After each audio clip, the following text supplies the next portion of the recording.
Hello विद्यार्थी मित्रांनो, VSAK physics बाबा चॅनलमध्ये तुम्हा सर्वांचं खूप खूप स्वागत. विद्यार्थी मित्रांनो, VSAK फिजिक्स बाबा हे चॅनल तुम्हाला फिजिक्सचं भक्त करण्यासाठी तयार करण्यात आलेलं आहे. आणि फिजिक्सचा भक्त म्हणजे काय, तर फिजिक्सचे पूर्ण बेसिक पासून ते ॲडव्हान्स पर्यंतचे कन्सेप्ट अतिशय सोप्या भाषेत समजावून सांगून तुम्हाला फिजिक्समध्ये इंटरेस्ट आणि कॉन्फिडन्स निर्माण करणार आहे. आणि एक दिवस इंटरेस्ट आणि कॉन्फिडन्स निर्माण झाला की नीट असो, JEE असो किंवा MSCT असो किंवा कोणतीही कॉम्पिटिटिव्ह एक्झाम असो, त्यामध्ये चांगला स्कोर आल्याशिवाय राहणार नाही. विद्यार्थी मित्रांनो, आपण मेकॅनिकल प्रॉपर्टीज ऑफ फ्लुइड हा चॅप्टर चालू केलेला आहे. त्यामध्ये अगोदर जवळपास 17 व्हिडिओज अपलोड झालेले आहेत. हा 18वा व्हिडिओ आहे. त्यामुळे ते सर्व व्हिडिओ तुम्ही पहा. त्याच्या प्लेलिस्टची लिंक मी तुम्हाला डिस्क्रिप्शन बॉक्समध्ये देईन किंवा इथं आय बटनमध्ये देईल. तर ते सर्व व्हिडिओ पहा आणि सर्व कन्सेप्ट समजून घ्या. मागील लेक्चरमध्ये आपण अँगल ऑफ कॉन्टॅक्ट बद्दल भरपूर माहिती घेतलेली आहे. तर ते व्हिडिओ सुद्धा तुम्ही पहा आणि त्याच्या कंटिन्युएशन मध्ये हा व्हिडिओ आहे.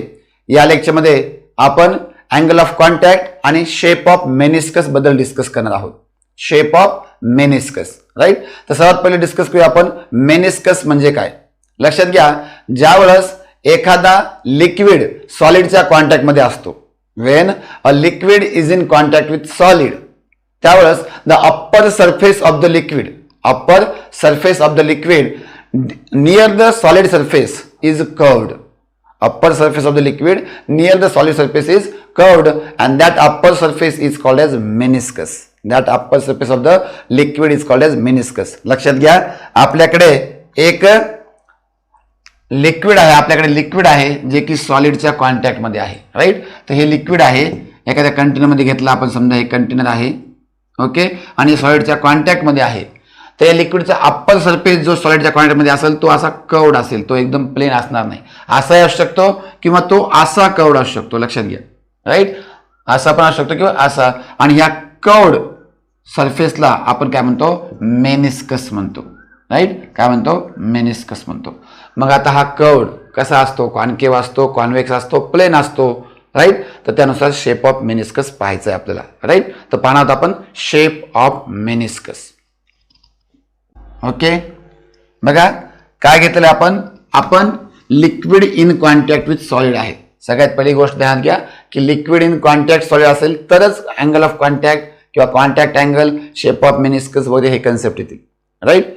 दुसरी गोष्ट एक ध्यानात घ्या, जे की सरफेस टेन्शन मध्ये आपण डिस्कस केली आहे. सरफेस टेन्शनचा व्हिडिओ आहे अगोदर, तुम्ही पाहू शकता, राईट.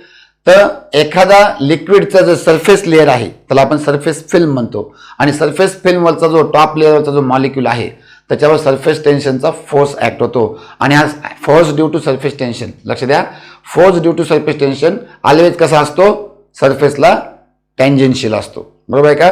तर असा सरफेस आहे, समजा आपण वरून पाहत आहेत, तो वरून पाहत आहे तर आपल्याला हा सरफेस समजा असा दिसत आहे, ओके. तर इथला जो मॉलिक्यूल आहे तर हा मॉलिक्यूल वर सरफेस टेन्शनमुळे फोर्स असा लागत आहे, बरोबर आहे का, टँजेन्शियल, सरफेसला टँजेन्शियल, ओके.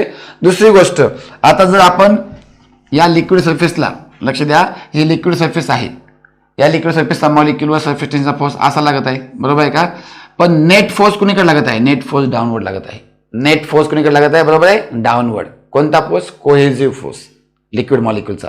आणि नेट फोर्स जिकडे लागेल, लक्ष द्या, नेट फोर्स जिकडे लागेल, नेट फोर्सच्या डायरेक्शनला परपेंडिक्युलर, नेट फोर्सच्या डायरेक्शनला परपेंडिक्युलर असेल लिक्विडचा सरफेस. तर हे पॉईंट ध्यानात घ्या, या लेक्चरमध्ये प्रत्येक वेळेस कामाला येणार आहे हा point, right. The liquid surface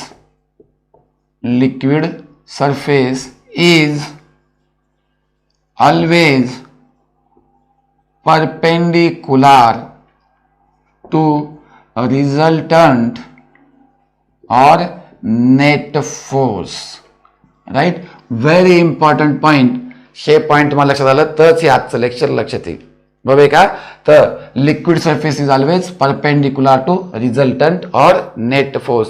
तुम्ही हॉरिझॉन्टल सरफेसला बघू शकता, नेट फोर्स कुठं आहे, डाऊनवर्ड, आणि सरफेस कसा आहे, हॉरिझॉन्टल. सो अँगल कसा आहे, परपेंडिक्युलर, ओके. सो नेट फोर्सला परपेंडिक्युलर सरफेस असतो, ओके. एवढं कळलं आहे. पुढे बोलूया. आपल्याकडे लिक्विड आहे जे की कॉन्टॅक्ट इन सॉलिड आहे, ओके. कोणते कंटेनर घ्या, काही पण घ्या, राईट. त्यामध्ये हे सॉलिडचं कंटेनर आहे की नाही, सॉलिड कंटेनरचा सरफेस आहे. आणि याच्या कॉन्टॅक्टमध्ये लिक्विड आहे बघा, लक्षात घ्या. So this is liquid, right. असं कंटिन्यू असू शकते maybe. Okay, this is liquid. आणि हा जो मॉलिक्यूल आहे हा लिक्विडचा मॉलिक्यूल आहे जो की सॉलिडच्या कॉन्टॅक्टमध्ये आहे. आता लक्षात घ्या, सॉलिड कंटेनर अतिशय थिन जरी असेल तरी मॉलिक्युलर लेवलला ते खूप मोठं आहे. मॉलिक्युलर लेवलला ते खूप मोठं आहे, ॲटॉमिक लेवल किंवा मॉलिक्युलर लेवलला म्हणून. तर आपण असं दाखवू याला समजण्यासाठी.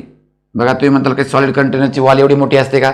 नाही, सॉलिड कंटेनरची वॉल एवढी मोठी नसते, पण मॉलिक्युलर लेवलला आपण विचार करत आहेत. कारण आपल्या मॉलिक्यूल दिसत आहे इथलं बघा, लक्षात घ्या. याला झूम करा ना, मोबाईलमध्ये जसं आपण झूम करतो तसं याला झूम करा. झूम केल्यावर मॉलिक्यूल दिसेल, म्हणजे कंटेनरची वॉल काय होईल? मोठी होईल. लक्षात येते. तर हा लिक्विडचा मॉलिक्यूल आहे आणि हा लिक्विडचा मॉलिक्यूल कोणाच्या कॉन्टॅक्टमध्ये आहे? सॉलिडच्या कॉन्टॅक्टमध्ये आहे बघा, इथं कॉन्टॅक्टमध्ये, राईट. आता या लिक्विडच्या मॉलिक्यूलचा आपण स्पियर ऑफ इन्फ्लुएन्स पाहूया. काय पाहूया? Sphere of influence. ओके, तर बघा याचा स्पियर ऑफ इन्फ्लुएन्स पाहूया. तर स्पियर ऑफ इन्फ्लुएन्स म्हणजे काय? त्याचं पण डेफिनेशन बघितलं आपण. Molecular range, sphere of influence, हे सगळं सरफेस टेन्शनच्या पहिल्या लेक्चरमध्ये बघितलेलं आपण, सरफेस टेन्शनच्या, राईट. आणि मला वाटतं मेकॅनिकल प्रॉपर्टीज ऑफ फ्लुइडचं जवळपास ते 11वा किंवा 12वा लेक्चर असेल. चेक करा. स्पेरिकल यायला पाहिजे, मे बी आला नसेल स्पेरिकल, तुम्ही चेक करू शकता. ओके, तर हा स्पियर ऑफ इन्फ्लुएन्स आहे. आता या मॉलिक्यूलचा स्पियर ऑफ इन्फ्लुएन्स काही पार्ट एअरमध्ये आहे बघा, हा एअरमध्ये पार्ट आहे, राईट. या स्पियर ऑफ इन्फ्लुएन्सचा पार्ट हा लिक्विडमध्ये आहे, तर इकडे सर्व लिक्विड आहे. आणि हा पार्ट कोणामध्ये आहे? सॉलिडमध्ये आहे. बरोबर आहे का? लक्षात येते. So 1/4 part is in air, 1/4 part is in liquid and half of the part is in solid. Okay, समजून घ्या, कोणताही फिनॉमिना असो, सरफेस टेन्शन असो, अँगल ऑफ कॉन्टॅक्ट असो, इलॅस्टिसिटी असो, हा फक्त आणि फक्त एका कारणामुळे होतो, दॅट इज इंटरमॉलिक्युलर फोर्सेस किंवा इंटर ॲटॉमिक फोर्सेस. म्हणजे ॲटॉमिक किंवा मॉलिक्युलर लेवलला जे फोर्सेस आहेत त्यामुळे हे फिनॉमिना होत आहेत. बरोबर आहे का? आणि मग ते फिनॉमिना आपल्याला डिस्कस करण्यासाठी मॉलिक्यूल, इंडिव्हिज्युअल ॲटम किंवा इंडिव्हिज्युअल मॉलिक्यूलकडे जावं लागेल. इथं आपण मॉलिक्युलर लेवलला म्हणतोय, तर एक मॉलिक्यूल घेतला आपण जो की सॉलिडच्या कॉन्टॅक्टमध्ये आहे, राईट. त्याचा स्पियर ऑफ इन्फ्लुएन्स काढला आणि याच्यावर ॲक्ट होणारे फोर्सेस काढूया. तर forces acting on molecule, right. तर forces acting on molecule. Okay, तर पहिला फोर्स आहे त्या मॉलिक्यूलचं वेट. बरोबर आहे का? सगळ्यात पहिला फोर्स कोणता आहे? Weight of molecule. Weight of molecule. आणि तुम्हाला माहिती आहे वेट काय असतंय? mg. mg म्हणजे माझी के चरणों में जगह होती है. बरोबर आहे का? म्हणजे always in downward direction, always in downward direction. So it is in downward direction. इथं आपण ड्रॉ करूया हे mg बघा. So mg always in downward direction. लक्षात आहे का? दुसरा फोर्स कोणता लागत आहे याच्यावर? दुसरा फोर्स लागत आहे लिक्विड मॉलिक्यूलचा cohesive force, right. Cohesive, adhesive ह्या टर्म तुम्हाला समजत नसतील तर परत सांगतो मला मी, सरफेस टेन्शनचं पहिलं लेक्चर बघा, राईट. तर liquid cohesive force, liquid cohesive force, right. त्या मॉलिक्यूल आपण ए म्हणूया. लक्ष द्या, या मॉलिक्यूल आपण काय म्हणूया? ए म्हणूया. आणि लिक्विड कोहेजिव्ह फोर्स आहे तो आपण AL न दर्शवूया आपण. ऑब्विसली लिक्विड कोहेजिव्ह फोर्स कुठे येणार? हे की नाही, याला 45 डिग्रीमध्ये येणार. इथं कसं येणार? 45 डिग्रीमध्ये येणार. तर L, तर AL बार जे आहे, AL बार हा लिक्विड कोहेजिव्ह फोर्स आहे. तर हा आहे AL bar. Okay, number 3 liquid solid adhesive force. Liquid solid कोणता आहे? Adhesive force. Liquid solid adhesive force. Okay, liquid solid adhesive force. तर आपण AS बारने दर्शूया. ए पासून निघणार S कडे. ऑब्विसली हा कसा असणार याला? राईट, या डायरेक्शनला असणार आहे. कारण एक्झॅक्टली याच्या सेंटर म्हणून काढायचं बघा. इथून याच्या सेंटरमध्ये काढलं एक्झॅक्टली. तर हे 90 डिग्री होतं लिक्विड, तर 45 डिग्रीला काढलं. इथं राईट, इथं टोटल 180 डिग्रीला होतं, त्याचं 90 डिग्रीला काढलं, राईट. सो AS बार कोणता आहे? इथं AS बार. नावं काही द्या, बुकमध्ये वेगळे असतील, कोणत्या नोट्समध्ये वेगळे असतील, राईट. काही फरक पडत नाही, पण समजलं पाहिजे तुम्हाला. ओके, नेक्स्ट चौथा फोर्स याच्यावर ऍक्ट होत आहे बघा, liquid air adhesive force. Same molecule असतील बघा, सेम असतील लिक्विड तर कोहेजिव्ह, आणि डिफरंट असतील तर ॲडेजिव्ह फोर्स. तर आपण मे बी AP बार म्हणूया, चालेल का? AP बार. तो सुद्धा 45 डिग्रीला आपल्याला घ्यावा लागेल. तो सुद्धा कुठे घ्यावा लागेल 45 डिग्रीला. पी, सो AP बार, ह्याला आपण AP बार म्हणूया. बाळांनो, 4 फोर्सेस ऍक्ट होत आहेत. एक स्वतःचा वेट mg डाऊनवर्ड डायरेक्शनला, लिक्विड कोहेसिव्ह 45 डिग्रीला बघा इकडं, लिक्विड सॉलिड ॲडेझिव्ह फोर्स जो की इकडे 90 डिग्रीला या वॉलला, आणि लिक्विड एअर अगेन 45 डिग्रीला त्याच्या. ओके, AP बार. आता यापैकी 2 फोर्सेस खूपच स्मॉल आहेत, खूपच कमी आहेत. कोणते असतील तुम्हाला इमॅजिन होत आहे? एक तर मॉलिक्युलचं वेट खूपच कमी असेल, मॉलिक्युलचं वेट खूपच कमी असेल. So 2 forces, that is number 1 mg, that is weight, and AP bar. AP bar म्हणजे काय? लिक्विड एअरचा adhesive force. These are very very small and they can be neglected. कळते का? हे 2 फोर्सेस कॅन बी निग्लेक्टेड. म्हणजे आता किती force काम केले? आता फक्त 2 फोर्सेस काम केले. बघा, एखाद्या बॉडीवर जर मोर दॅन 1 फोर्सेस काम करत असतील तर आपल्याला त्याचं काय करावं लागतं? वेक्टर सम करावं लागते. लक्षात घ्या, force is a vector quantity, आणि ते आकड्यामध्ये पाहिलेलं आहे आपण, स्केलर वेक्टरमध्ये सुद्धा पाहिलेलं आहे, राईट? लॉज ऑफ मोशनमध्ये किंवा फोर्स चॅप्टरमध्ये सुद्धा पाहिलेलं आहे. बरोबर आहे का? 2 फोर्स ऍक्ट होत असतील त्याचं आपल्याला वेक्टर सम करावं लागतं, आणि वेक्टर सम करण्यासाठी आपण triangle law of vector addition किंवा parallelogram law of vector addition वापरू शकतो. तर इथं आपण parallelogram law of vector addition वापरून ह्याचे जे 2 फोर्सेस आहेत, कोणते 2 फोर्सेस परत बघा. एक वेळेस, एक AL बार, बरोबर आहे का, लिक्विड कोहेसिव्ह फोर्स, आणि दुसरा AS बार, लिक्विड सॉलिड ॲडेझिव्ह फोर्स, आणि या दोघांचं रिझल्टंट आपण पॅरलेलोग्राम लॉनी काढणार आहोत. ठीक आहे, तर इथपर्यंत हे लिहून घ्या. ओके, तर आतापर्यंत आपल्याला कळालं आहे की मॉलिक्युलवर नेट 2 फोर्स लागायलेत. बरोबर आहे का? तर आपण परत काढूया. बघा, हे सॉलिड सरफेस आहे, हा मॉलिक्यूल आहे A, राईट, आणि इकडे लिक्विड आहे, इकडे काय आहे? लिक्विड आहे. तर एक फोर्स इथं 45 डिग्री लागत आहे. कोणता आहे तो? AL, म्हणजे AL बार, आणि दुसरा फोर्स सॉलिडमध्ये लागत आहे जो की असा आहे, तो आहे AS बार. बरोबर आहे का? तर हे 2 नेट फोर्स लागायलेत, आणि याचं रिझल्टंट आपल्याला काढायचं आहे.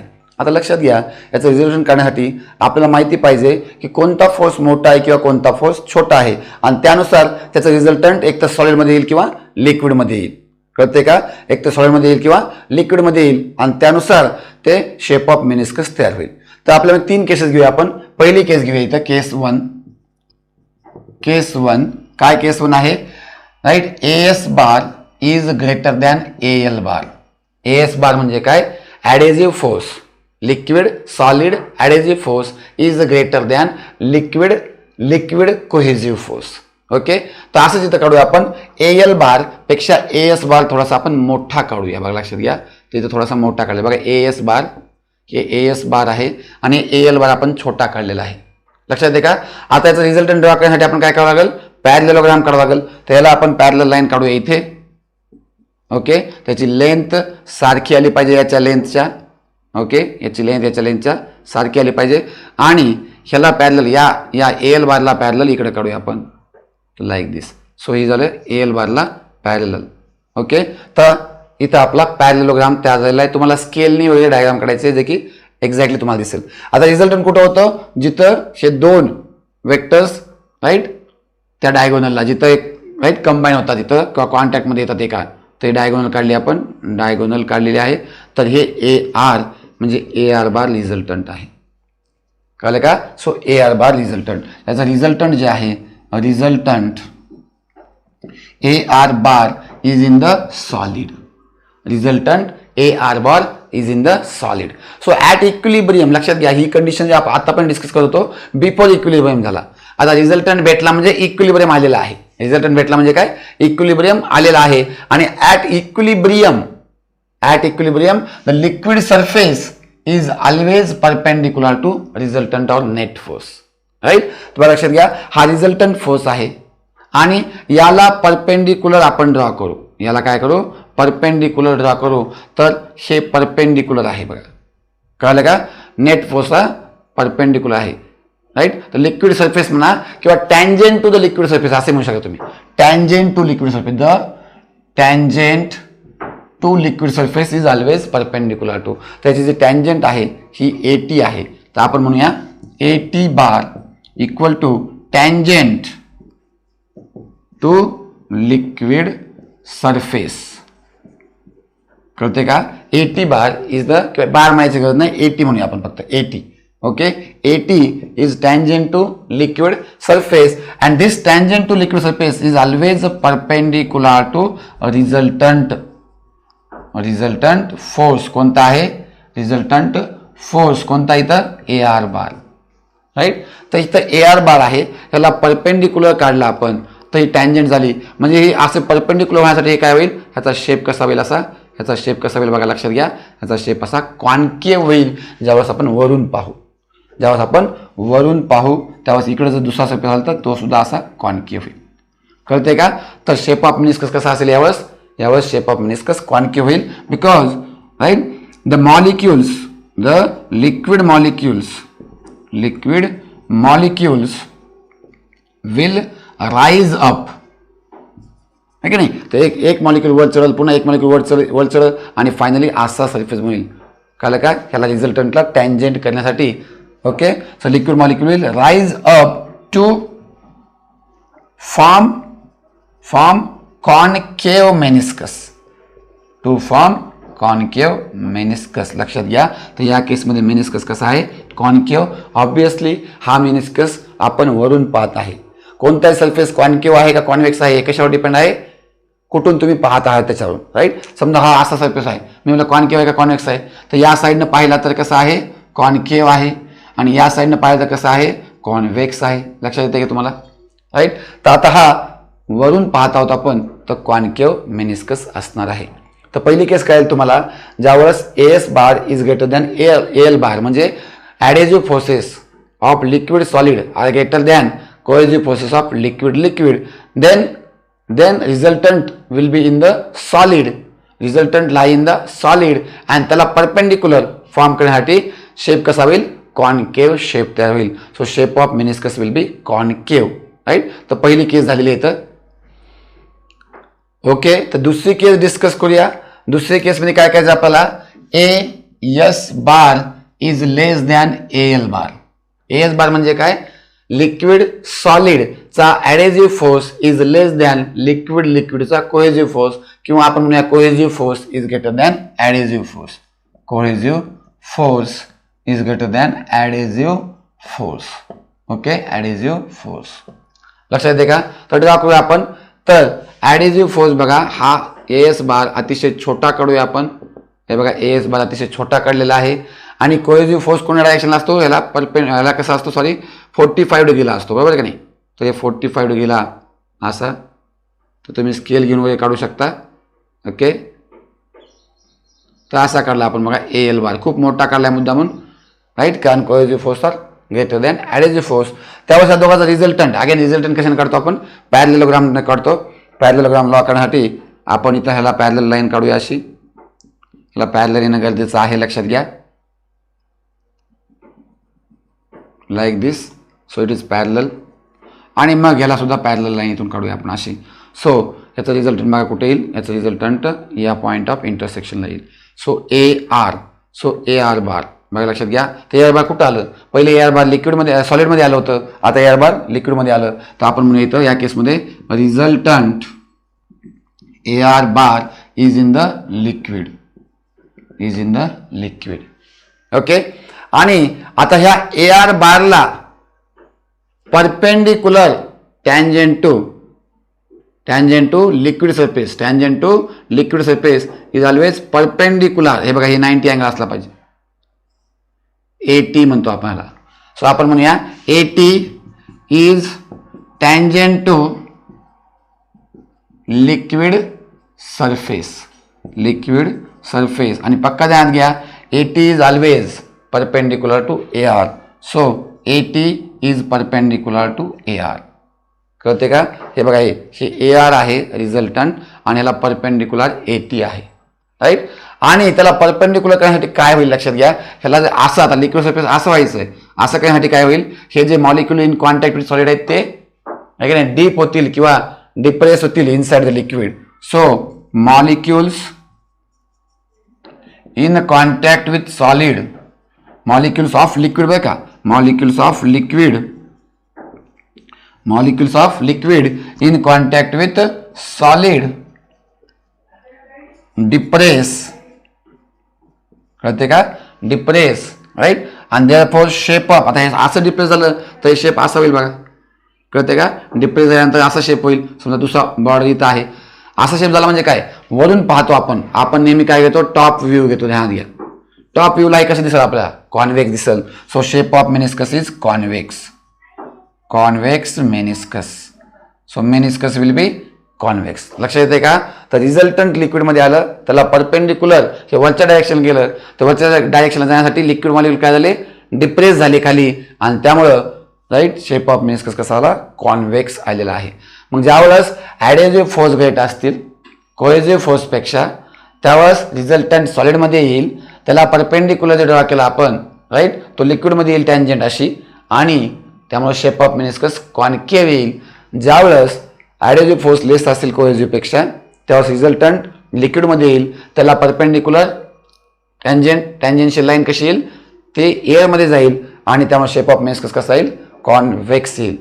ओके. तर मग पहिल्या केसमध्ये लक्षात घ्या, आता शेप ऑफ मेनिस्कस कॉन्व्हेक्स आला, तर या केसमध्ये अँगल ऑफ कॉन्टॅक्ट किती आहे बघा, हे एवढा अँगल ऑफ कॉन्टॅक्ट आहे सॉलिड सरफेस आणि tangent to liquid surface measured inside liquid. तर या केसमध्ये अँगल ऑफ कॉन्टॅक्ट हा ऑप्टिव्ह झाला. लक्षात घ्या, पहिल्या केसमध्ये आपलं सांगायचं जाऊन गेलं, त्या केसमध्ये अँगल ऑफ कॉन्टॅक्ट कसा आला होता, ॲक्यूट आला होता. तुम्ही इमेजिन करू शकता, हे बघा लिक्विड सॉलिड सरफेस आहे आणि लिक्विड सरफेस असं होतं म्हणजे नंतर हा जो अँगल ऑफ कॉन्टॅक्ट आहे बघा याच्यामध्ये, right, solid surface tangent to liquid surface measured inside liquid, हा ॲक्यूट आहे. राईट. सो आपण म्हणलं cohesive greater than adhesive, cohesive forces greater than adhesive, त्यावेळेस अँगल ऑफ कॉन्टॅक्ट कसा आहे, ऑप्टिव्ह आहे, ऑप्टिव्ह आहे. आणि ॲडेजिव्ह ग्रेटर दॅन कोहेजिव्ह, त्यावेळेस अँगल ऑफ कॉन्टॅक्ट कसा आहे, ॲक्यूट आहे. त्यावेळेस अँगल ऑफ कॉन्टॅक्ट कसा आहे, ॲक्यूट आहे. राईट. हे आपण लास्ट लेक्चरमध्ये सुद्धा डिस्कस केलं होतं. राईट, टेबल तयार केलं होतं बघा समरी चार्टचा एक, राईट, तो सुद्धा व्हिडिओ पहा, आणि आता तुम्हाला इथे क्लिअरली होईल की कसं का आहे ते. ठीक आहे. केस 2 आपल्याला समजलेली आहे. केस 3 बघूया आपण. केस 3 मध्ये आपल्याला बघायचं आहे की ॲडेजिव्ह फोर्सेस, केस 3 मध्ये आपल्याला बघायचं आहे की adhesive forces are much much much greater than cohesive forces, खूपच जास्त असतील त्या वस्तू. लक्षात आलं का, मच मच मच ग्रेटर असतील त्या वस्तू बघूया आपण. ठीक आहे, तर एवढं लिहून घ्या. त्यानंतर आपण तिसरी केस बघूया. ओके, तिसरी केस बघूया. तिसऱ्या केसमध्ये AS bar is much much greater than AL bar. AS bar काय आहे, adhesive forces are much much greater than cohesive forces. Obviously लक्षात घ्या, हा सॉलिड सरफेस आहे आणि हा लिक्विड सरफेस आहे. आता हा मॉलिक्यूल खूप जास्त अट्रॅक्ट होत आहे, बरोबर का, सॉलिडकडे, आणि त्यामुळं त्याच्या बाजूचे मॉलिक्यूल सुद्धा सॉलिडकडे जास्त अट्रॅक्ट होतील, आणि फायनली ते एक thin layer of liquid molecule on the solid form करतील. राईट, तर कम्प्लीट वेटिंगची कंडिशन आहे बघा. So thin layer of liquid molecule on the solid form करतील, आणि या केसमध्ये adhesive force is much much greater than, right, cohesive force जो आहे हा इकडे खूपच कमी असणार आहे. एएल बार जो आहे तो खूपच कमी असणार आहे. लक्षात आलं का, कारण थिन लेअर फॉर्म आली एकदम. राईट, मग ॲडेजिव्ह फोर्स खूप खूप जास्त आहे, त्यावेळेस लिक्विड मॉलिक्यूल राईज होतील on the wall of the solid. Right, असे पूर्ण राईज होतील, एक थिन लेअर फॉर्म करतील. So thin layer of liquid molecules on solid surface, आणि त्यामुळं थिन लेअर असल्यामुळे कोहेजिव्ह फोर्स खूपच कमी असणार आहे. So resultant net force is in the solid and tangent to liquid surface. बघा याला टँजंट सुद्धा कशी येते, perpendicular to AS bar. So tangent या केसमध्ये आहे, right. So resultant force is inside solid and perpendicular to solid surface. बघा solid surface असा आहे, आणि रिझल्टंट ॲडेजिव्ह फोर्स जो आहे, राईट, किंवा रिझल्टंट फोर्स जो आहे असा आहे. तर एएस बार या केसमध्ये आपण म्हणूया AS bar is equal to AR bar. So resultant force AR bar हा एएस सारखाच असणार आहे. कळते का, एआर बार हा एएस सारखाच, कारण हा खूपच छोटा आहे, ह्याला आपण सोडून देऊ शकतो. तर AS bar is approximately equal to AR bar, आणि त्यामुळं resultant force is inside the solid and perpendicular to solid surface perpendicular, आणि याला परपेंडिक्युलर टँजंट आहे. सो एटी बार हे काय, हे एटी बार अशी असणार आहे. कळलं का, AT is tangent to liquid surface, आणि कशी असणार आहे, हे टँजंट टू लिक्विड सरफेस कशी असणार आहे, parallel to solid surface, right, parallel to solid surface. Okay. आणि तेव्हा टँजंट अशी असणार आहे. मग शेप ऑफ मेनिस्कस कसा असणार आहे बघा, लक्षात घ्या.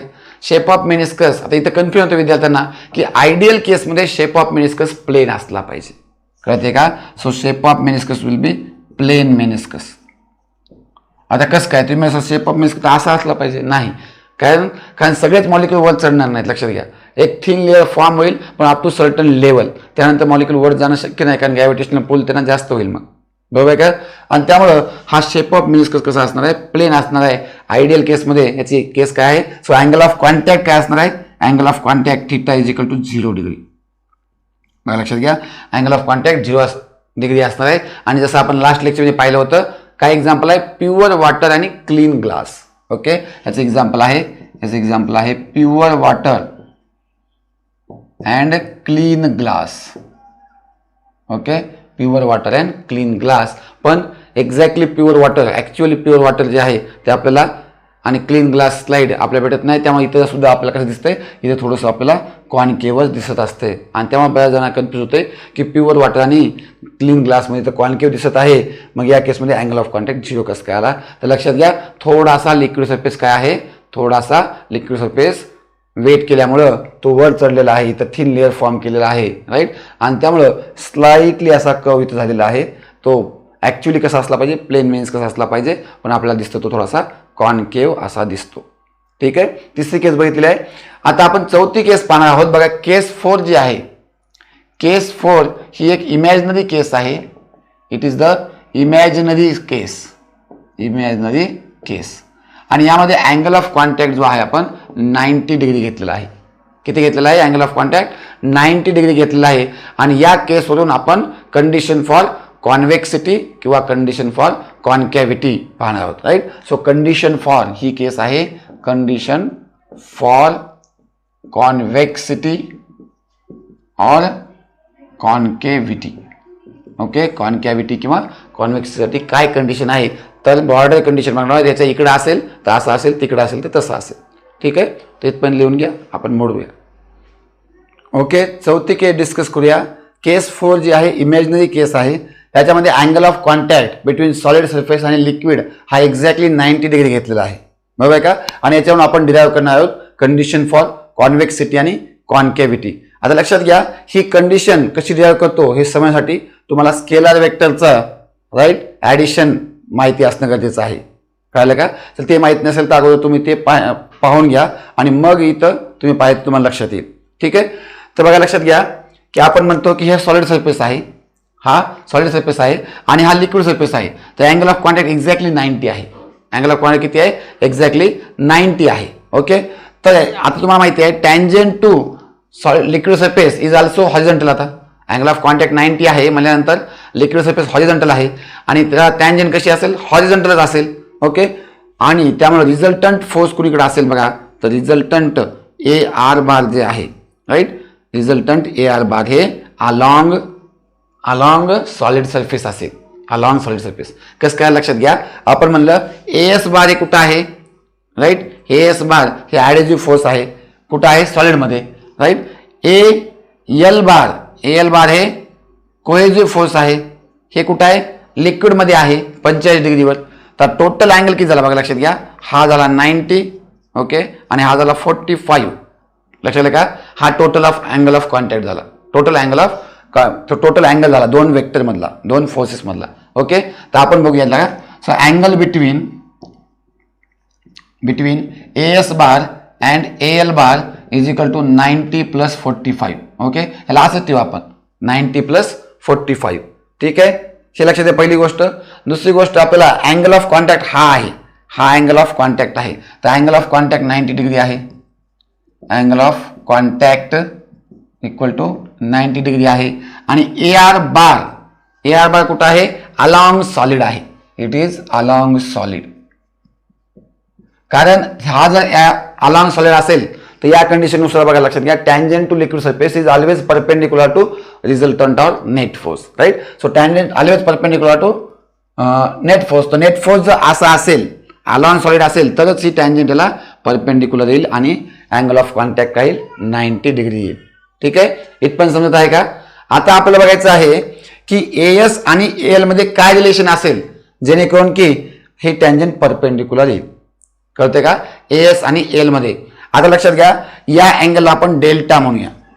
तो angle of resultant with one of the vector, right. Resultant वेक्टरचा वन ऑफ द वेक्टर सोबत अँगल डेल्टा असतो. आपण स्केलर वेक्टरने पाहिलेला आहे. लक्षात घ्या, delta is equal to angle between A R bar and AS bar. Okay, तर आपल्याला स्केलर वेक्टर मध्ये एक फॉर्म्युला होतो बघा, लक्षात घ्या. So delta is equal to tan inverse of Q sine theta upon P plus Q cos theta. आता या फॉर्म्युल्याने काय काय कसं आहे बघूया आपण.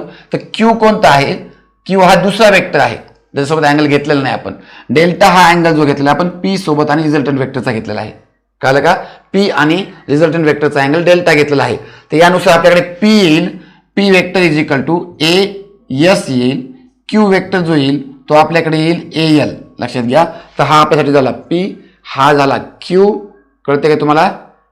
ओके, आणि याच्यातला अँगल थिटा, ह्याचा जो अँगल थिटा आहे इथं आपण थिटा म्हणूया किंवा याला आपण कॉस फाय म्हणूया.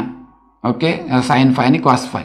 सो फाय, इथं फाय जो अँगल आहे तो 90 + 45 आहे. लक्षात घ्या, दोन वेक्टर मधला पी आणि क्यू मधला अँगल. ठीक आहे, पी इथं हे आहे. आणि यानुसार याला सॉल्व्ह केलं तर आपल्याला काय भेटेल बघा, याला आपण पुढे घेऊन जाऊया इथं. So delta is equal to tan inverse of Q म्हणजे काय आहे बघा, Q L sine phi upon A S plus A L cos phi. कळतं का सगळ्यांना? राईट, याच्यामध्ये ठेवलेला आहे. हा फॉर्म्युला तुम्हाला स्केलर वेक्टरमध्ये झालेला आहे, तिथून ते लक्षात घ्या. आता डेल्टा किती आहे बघा, आपल्याला डेल्टा आहे 90 डिग्री. डेल्टा काय आहे 90. तिथे आपण लिहू शकतो 90 equal to tan inverse of A L sine phi upon A S plus A L cos phi. लक्षात घ्या. ठीक आहे, आता टॅन इनवर्स इकडे येऊन काय होईल, टॅन थिटा होईल. याचं इकडे घेऊया आपण. सो टॅन थिटा किंवा tan 90 is equal to A L sine phi upon A S plus A L cos phi. ठीक आहे बाळांनो, टॅन 90 किती असते?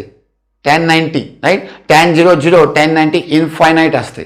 सो हे झालं infinite equal to A L sine phi upon A S plus A L cos phi. Okay, आता infinite मानो, infinite म्हणजे कॅनॉट बी डिफाईन्ड, बट इथं आपण इनफायनाईटला एनिथिंग अपॉन 0 इज इन्फिनिटी असं घेऊ शकतो. Anything upon 0 is infinity. So ह्याचा अर्थ आपण घेऊ शकतो इथं काहीतरी नंबर एक्स डिवाइड बाय 0. बरोबर का? म्हणजे या वरच्या टर्मची, न्यूमरेटर टर्मची किंमत एक्स असेल तर खालच्या टर्मची किंमत किती असेल? 0 असेल. त्याच्यावर आपण एक कन्क्लुजन काढू शकतो बघा, जे की इथं काढूया आपण. ओके, याच्यावर एक कन्क्लुजन काढू शकतो आपण की A S plus A L cos theta किंवा फाय कसा आहे? 0 आहे. So from this we can find A S plus A L cos phi equal to 0. लक्षात घ्या, अतिशय महत्वाची कंडिशन इथं. ह्याच्यावर आपण आधारित काही प्रॉब्लेम सुद्धा सॉल्व्ह केलेले आहेत ऑलरेडी फर्स्ट चॅप्टरमध्ये, राईट. तर ते लक्षात घ्या, ए S plus A L cos five ह्याला आपण 0 घेऊ शकतो, कारण एनिथिंग अपॉन 0 इज इन्फिनिटी. तर इन्फिनिटीला आपण न्यूमरेटरला 0 घेतलं तर न्यूमरेटर आपण कम्पेअर करू शकतो आणि त्यानुसार A S is equal to A L cos phi. Okay, तर आता या इकडे घेऊन घेऊ आपण.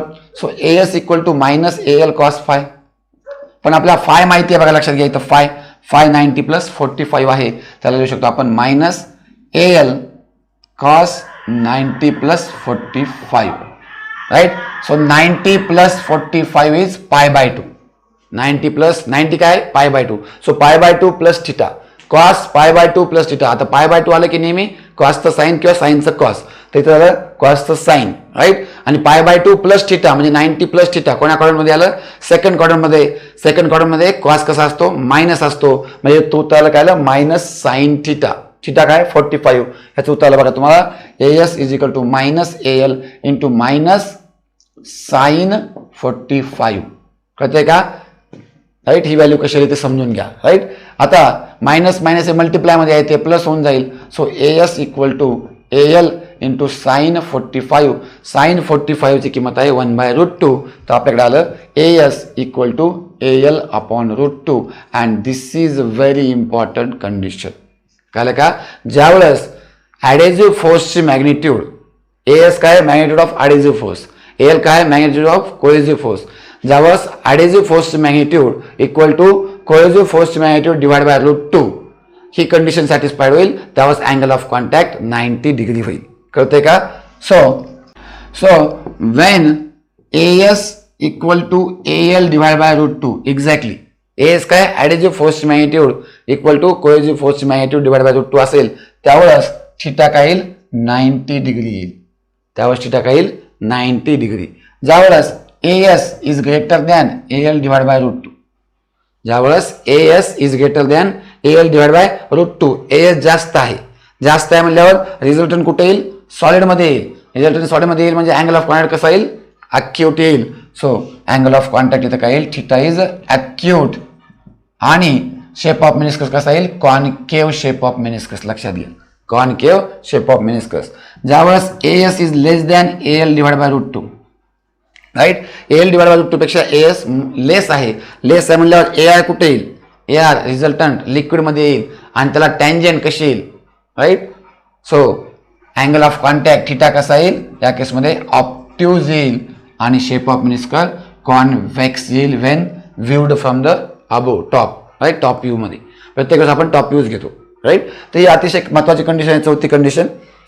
ओके, तर पहिल्या कंडिशन मध्ये आपण बघितलं अँगल ऑफ कॉन्टॅक्ट अक्यूट होता, शेप ऑफ मेनिस्कस कसा होता कॉन्केव्ह होता पहिल्या केसमध्ये राईट. दुसऱ्या केसमध्ये आपण बघितलं अँगल ऑफ कॉन्टॅक्ट ऑप्ट्यूज होता, शेप ऑफ मेनिस्कस कॉन्व्हेक्स होता, तिसऱ्या केसमध्ये अँगल ऑफ कॉन्टॅक्ट 0 होता right, shape of meniscus plane वाटतो आपल्याला. बरोबर आहे का? ऍक्च्युली असा पाहिजे तो असा राईट, पण म्हणजे अलॉंग सॉलिड सरफेस एक थिन लेअर असते जी पण आपल्याला दिसत नाही. ओके, आणि चौथ्या केसमध्ये आपण कंडिशन फॉर कॉन्व्हेक्सिटी आणि कॉन्केव्हिटी केली. तर ही कंडिशन अतिशय महत्वाची आहे. जर तुम्हाला एक्सप्लेनेशन समजलं नसेल, ज्यांचं ॲक्रेल स्केलर वेक्टर झालेलं नाही राईट, त्यांना ही कंडिशन समजत नसेल, तर त्यांनी फक्त ध्यानात ठेवायचं की S equal to L divide by √2 याच्यापेक्षा जर एस मोठा असेल तर सॉलिडमध्ये येईल आणि शेप ऑफ मेनिस्कस कॉन्व्हेक्स येईल, कॉन्केव्ह आणि अँगल ऑफ कॉन्टॅक्ट अक्यूट येईल. ज्यावेळेस एस छोटा असेल त्यावेळेस रिझल्टंट लिक्विडमध्ये येईल right, angle of contact obtuse येईल आणि शेप ऑफ मेनिस्कस कॉन्व्हेक्स येईल. तर विद्यार्थी मित्रांनो, तुम्हाला हे व्हिडिओ लेक्चर समजलेला असेल, सगळ्या प्रकारे सगळे कन्सेप्ट क्लिअर झाले असतील अशी अपेक्षा करतो. जर समजलं असेल, माझी टीचिंग आवडत असेल राईट, तुमचे कन्सेप्ट क्लिअर होत असतील तर लाईक करा राईट, मित्रांपर्यंत शेअर करा. Let knowledge spread to everyone, सगळ्यापर्यंत नॉलेज स्प्रेड होणं हे महत्त्वाचं आहे. अतिशय खेड्यापाड्यातले आणि ग्रामीण भागातले किंवा इवन तालुका लेवलचे विद्यार्थीसुद्धा चांगली कोचिंग भेटू शकत नाही त्यांना, आणि त्यामुळेच या चॅनल मी तयार केलेला आहे. चांगला एफर्ट आपल्या जास्तीत जास्त लोकांपर्यंत पोहोचायचं आहे. याला शेअर करा, लाईक करा, चॅनलला सबस्क्राईब केलं नसेल तर सबस्क्राईब करा आणि नोटिफिकेशन बेल दाबा. ठीक आहे, तर नेक्स्ट लेक्चरमध्ये आपण बघूया shape of liquid drop on a solid surface. Shape of liquid drop on a solid surface या लेक्चरमध्ये एवढंच. थँक्यू.